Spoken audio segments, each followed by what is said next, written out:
I am Ferdinand Marcos, and I am the President of the Republic of the Philippines. I stand today on behalf of 110 million Filipinos. Hello people and hello universe, it's me again. Ayan. Good news naman tayo ngayon mga kababayan, okay? Ba, nakikita ko, numero po yan. Bakit? Siyempre mga kababayan, bagamat ang mga DDS hindi naniwala dito, yung mga ibang anti-Marcos okay lang. Kasi ang pinaniwalaan lang nila talaga yung puon nila, no? Sa kanila magaling. Pero maraming issue. Isa lang ibig sabihin nun, palpak ang pamumuno. Dahil dito mga kababayan, breaking news. Nakita nyo? Basahin nga natin yan.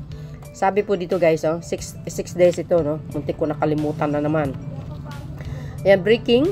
Ayan, nitong August, bumagal sa 3.3% ang inflation rate sa bansa mula sa 4.4% noong Hulyo 2024. Ito lang nakaraan. So, ibig sabihin, ilang mga linggo lang ang nakalipas, kahit papano, bumaba. Ika nga, bumagal. So, magandang balita ito para sa lahat, mga kababayan. Ang average inflation rate ay nasa 3.6% na nasa loob ng target ng pamahalaan ng 2.0% hanggang 4.0%.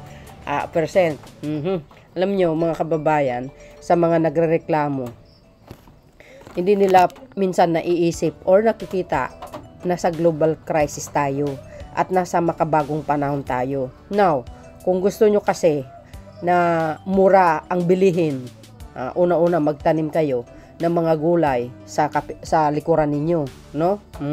Diskarte lang yan eh.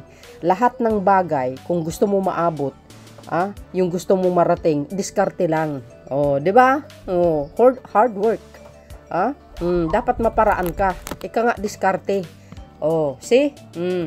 Alam nyo, itong mga anti-Marcos kasi, kahit may trabaho mga yan, reklamo pa rin. Kasi, anti-Marcos nga ayaw nila sa pamumuno ni Pangulong Marcos Jr. Pero pag ang puon nila ang namuno, palpak naman. Diba mga kababayan? So at least ito, mga kababayan, sa pagbagal ng inflation rate, ay talaga namang masasabi natin, good job Mr. President. Ibig sabihin, nagtatrabaho itong Pangulo na ito. Alam nyo, sabi kasi ng mga nagko-comment, pag mahal kasi ang gasolina, aasahan mo yan, mahal ang ibang mga pangunahing bilihin. Tama nga naman, di ba? Kasi gumagamit tayo ng gasolina sa pag-aangkat ng mga produkto sa iba't ibang lugar. Ganun lang kasimple po yan. Pero kung madiskarte ka, walang problema. Di ba? Hindi ka magdadaing sa mataas ang bilihin. Actually, not all naman mataas. Kasi dito mga kababayan, sa amin, pag gumising ka ng maaga, mga 6:30 to 7, makikita mo yung mga ita at iba't ibang klaseng mga nagtitinda sa gilid-gilid. Nako, fresh from the farm pa, kamo. Galing pa sa bundok. Very affordable ang kanilang mga tinitinda. Ang mahal lang dito, yung karne lang, ganun. Yung iba, hindi naman lahat mahal, no? Ayan, August 2024, inflation rate slowed down to 3.3% from 4.4% in July 2024. Diba? Sabi po ng PCO. Diba magandang balita ito mga kababayan? Ganun lang yun. So, ibig sabihin, nagtatrabaho itong administrasyon nito. Alam nyo naman ang Pangulo natin. Lahat po yan na nakafocus siya. Diba? Kasi, siya ang Pangulo ng bansa, nakabalikat sa kanya ang lahat ng solusyon sa bawat problema ng Pilipinas, mga kababayan. Swerte nga natin kahit papano, kahit papano, ang mga bilihin natin dito, na-afford natin. Kasi, ang alam ko kasi, ang mga Pilipino kasi, mga kababayan, madiskarte po yan. Except lang yung mga nagrereklamo kasi mga anti-Marcos yan ganun lang sila ka-bitter lang talaga. Well, para sa akin, tama na yung pagrereklamo nyo. Lalo na yung mga lalaki na nagreklamo, mahaling bilhin, kayo naman, Isang kahang sigaret, mas mahal pa nga yan, kaysa sa 1 kilong bigas.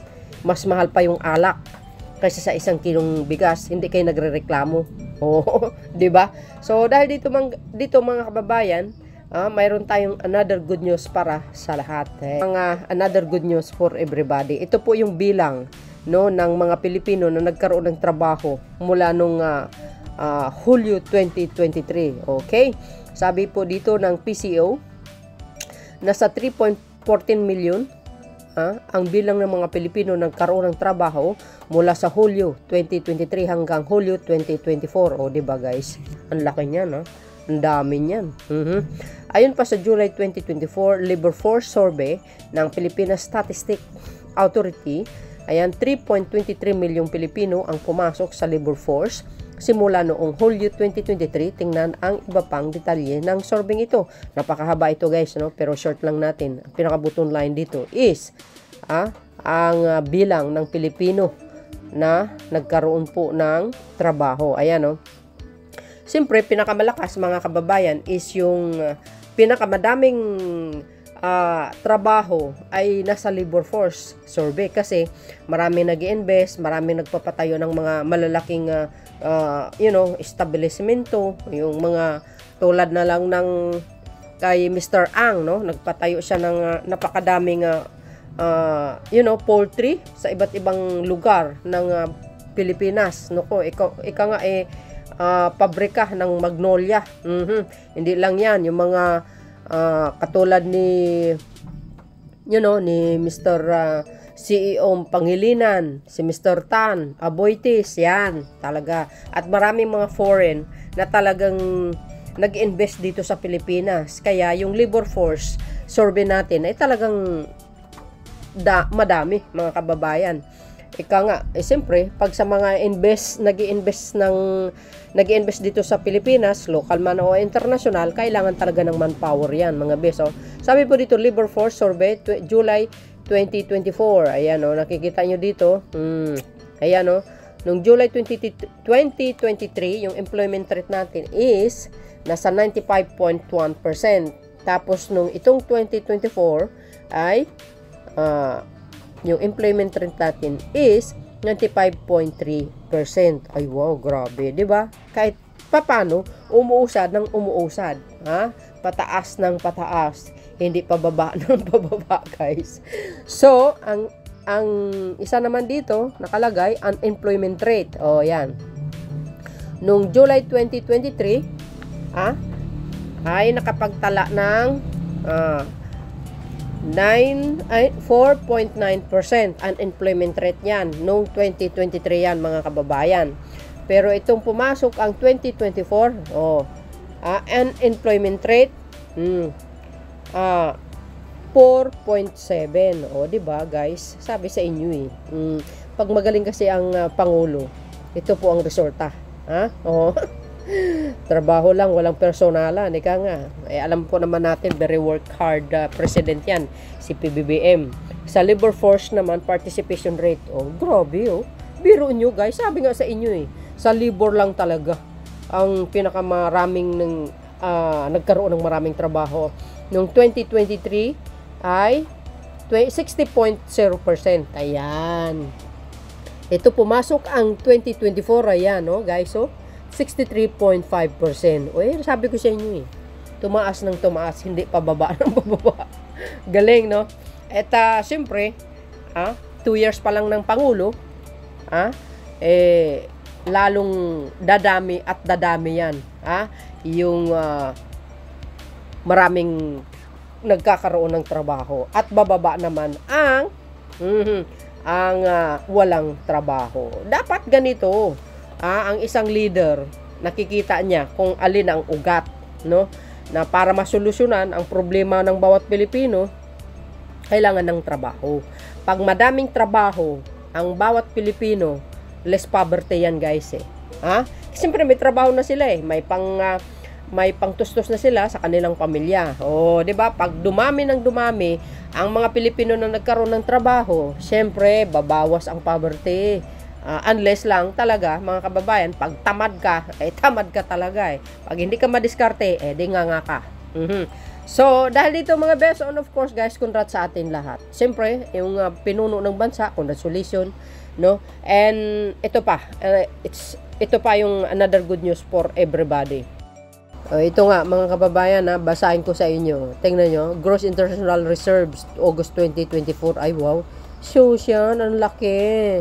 O, basahin natin ha. Sabi ng, Bangko Sentral ito. The country gross international reserves.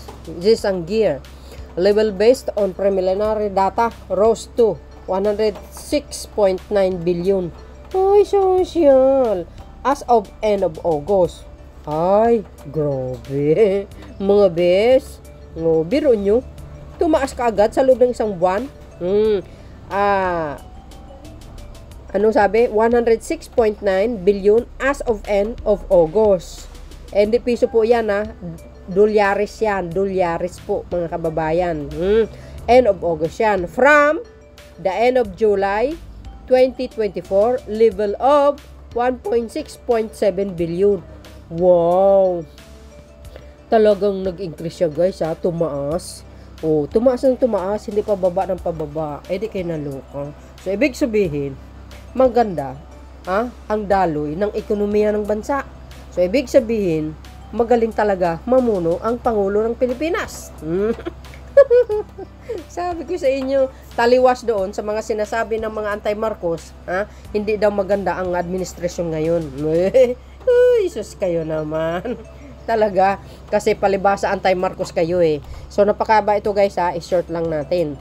Gross international reserves, August 2024. 106.9 billion. Ay, grabe. Congratulations, BSP. Yan. Basahin po natin dito.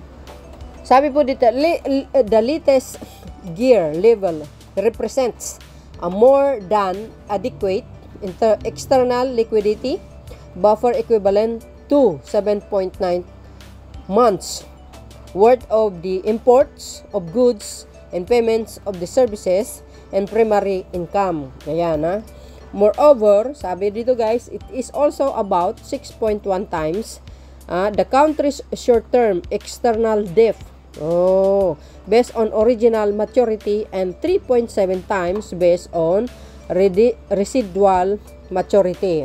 Ayan sinabi po guys ng BSP ito, Bangko Sentral.